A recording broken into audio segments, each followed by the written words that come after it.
Yo, what is going on, guys? It is your boy Jinzle bringing us another video here today, and today I figured I would do something a little bit different, and right now we are actually going to be talking about how to become a better Apex Legends player. Now, I'm not saying that I'm the best in the world, I'm not saying that I'm better than anybody, I'm not saying that I'm a pro at this game. I just want to make content on this game, and I'm still kind of trying to figure out how to make content because it seems like every time I record a little bit of this game, it becomes more distracting to play rather than just mindless Call of Duty where I just kind of run around and just shoot people. Anyway, this game takes a little bit more skill, I'd say. So, yeah, we're just gonna hop into it. I'm just gonna give you guys a couple little tips and tricks here, and, hopefully you guys can, I don't know, benefit from this in some way. I know I kind of did when I thought of all these little tricks. A lot of these tricks also might seem a little bit obvious to you guys, but I don't fucking know, man. I'm just trying to make content. So for starters, we're gonna start off from the legends that you choose. We're gonna start with where you drop, and then we're gonna go to, like, loot and inventory. First of all, you want to pick a legend that you're comfortable with. You want to pick either, you know, a Bloodhound main, you want to be a Lifeline main, a Bangalore main,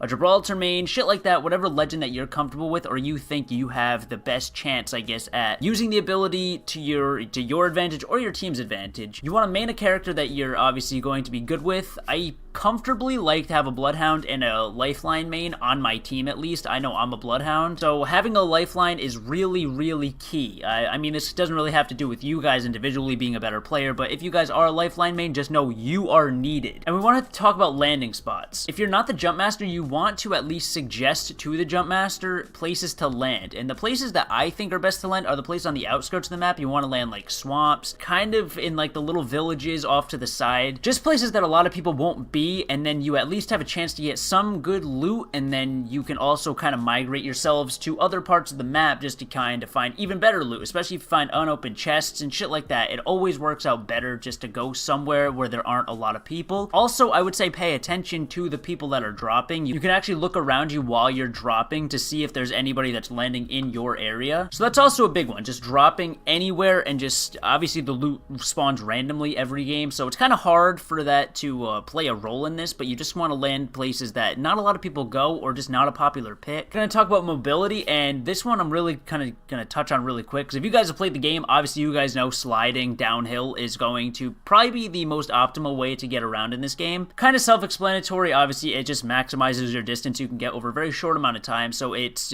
completely optimal and it's totally useful. You also want to run with your guns holstered. If you guys just hold triangle, you can just put your guns in your holster and you can run a tiny bit faster, but that tiny bit makes a big difference, and you can actually outrun the storm at that rate. Now we're going to talk about the inventory. So for the inventory, you want to have comfortably for health stuff, you want to have at least 4 to 5 syringes. I say 4 to 5 just because it takes 4 syringes to get yourself from basically 1 HP back to 100, because each syringe is technically about 25% health. So every syringe you use, you get 25% health. So I would say 4 to 5. 5 because I just like to have an extra one just in case, especially because, you know, if I lose all of them, I won't fill my inventory and not be able to squeeze them in anywhere. So it's kind of almost like a placeholder just to have one more. And then for medkits, I comfortably like to have 3. Really for no specific reason, I just think medkits are useful because you can charge your health from literally, once again, 1 HP, but this time you can go all the way to 100 HP. You can get the full effect with just 1 medkit. Shield cells, I like to have, you know, 4 to 6 shield cells just for comfortable. Once again, if you have purple armor, it takes 4 shield cells to charge up each individual section of your armor just to get it to full HP again. Gold armor, obviously you want like 5 because that's how much it takes, or you want a Phoenix kit which charges up your health and your armor, I think, at the same time, just in one usage, but it takes longer to use. Shield cells are more like on the go, like in the middle of combat, you just need a little bit more shield because you almost have a guy dead, so you just want to pop a shield cell, charge up your armor, just 1 little bar. You have a little bit more HP just to mess around with, and you can actually take a little bit more damage before it gets down to your actual health. I do find the armor to be a little bit inconsistent because sometimes if I pick up purple armor, I feel like I basically got shot 3 times and died immediately. I don't know, it might just be me. We're also going to talk about armor. So first of all, when you land, armor is armor. You just grab what you can. If you get tier 1, grab it. If you get, you know, gold armor, obviously grab it. That's fucking awesome. But once you get further into the game, you really want to be looking for that blue, purple, or gold armor. You don't really want to be messing around with tier 1 armor just because it only really guarantees you to be able to take maybe 1 or 2 more more bullets, and the way that the guns fire in this game, it's kind of questionable, you know, survive that long, or at least be able to do something with that extra time you have, just because it's only like 2 to 3 more bullets until that armor's gone and you're back down to regular health. So tier 1 armor, I don't really even consider as armor. I grab it just when I land, and that's it. I don't usually grab it when I fall back into the game or if I respawn. Next, we're going to talk about weapons. So there's actually a couple shotguns in the game. One that I'm really familiar with is the Peacekeeper, and the Peacekeeper is the only shotgun I will use. That gun is, for whatever reason, I don't know if it has any extra damage over the other automatic shotgun, which for some reason I'm drawing a blank about right now. But the Peacekeeper is my #1 shotgun. I always have it as a backup. That's my pick, especially if you get all the attachments for it. That shit is fucking awesome. That it does damage from so far away, and you'll probably be unstoppable, especially if you get that purple armor minimum and a Peacekeeper with at least 3 attachments, you're set. Second is my LMG favorite, which is the Spitfire. Spitfire is a complete necessity for every game that I get into, or the Hemlock. Either or, they both take heavy ammo.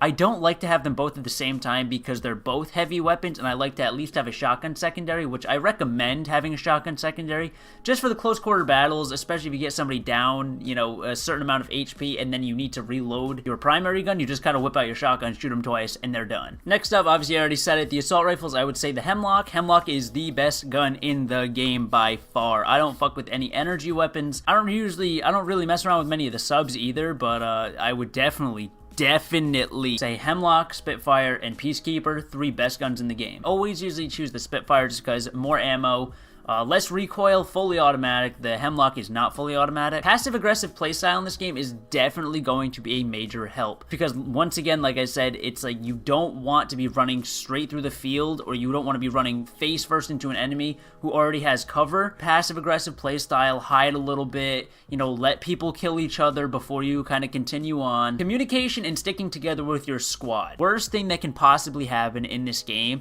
is when you run into a squad that is all together and you're just kind of by yourself, because you get fucking lasered. You could have gold armor, the best loot in the game. You could have gold armor, gold helmet, fucking Hemlock, Spitfire combo with full attachments. You're still gonna get lasered, and you don't stand a chance. So I would 110% say one of the biggest tips I can give you is just to stick with your squad. It's better to fight 3v3 rather than 1v3 or 2v3, just because an even play is an even play. There's probably a couple more tips that I can give you guys, but I think that's pretty much gonna do it. Right now, that's pretty much all that comes to mind. This was kind of just like a freelance video, something a little bit more out of my comfort zone. I know I've been kind of saying that a lot recently, or at least talking about it. But I kind of like doing these videos, so if you guys enjoyed the video, let's see if we can get 50 likes on this one. I mean, my channel has been growing ridiculously lately once again, so just thank you guys so much for that. I really appreciate it. If you guys want more in-depth videos like this about games and whatnot, you guys want me to kind of do, I guess, game reviews or tips on games and everything like that, let me know in the comments down below if you guys want to see more videos like this. I'm always glad to do it. Just a little change up. I know my channel needs a little bit of a refresher, which is why, you know, Apex coming out was just such good timing. Anyway, guys, like I said, 50 likes on the video, that would be fucking awesome, honestly. But if you guys did happen to enjoy today's video, feel free to leave a like on it. Subscribe if you guys are new to the channel. Trying to hit 10k subscribers by the end of the year. Greatly appreciated. And it has been your boy Jinzle. I will see you beautiful people in the next video. I hope you guys found some of these tips helpful, and let me know in the comments if you guys obviously, you know, saw any improvement in your gameplay by using some of these tips. Sorry this wasn't, I guess, a super in-depth video, but yeah, it has been your boy Jinzle. I'll see you beautiful people in the next video. Peace out, everybody.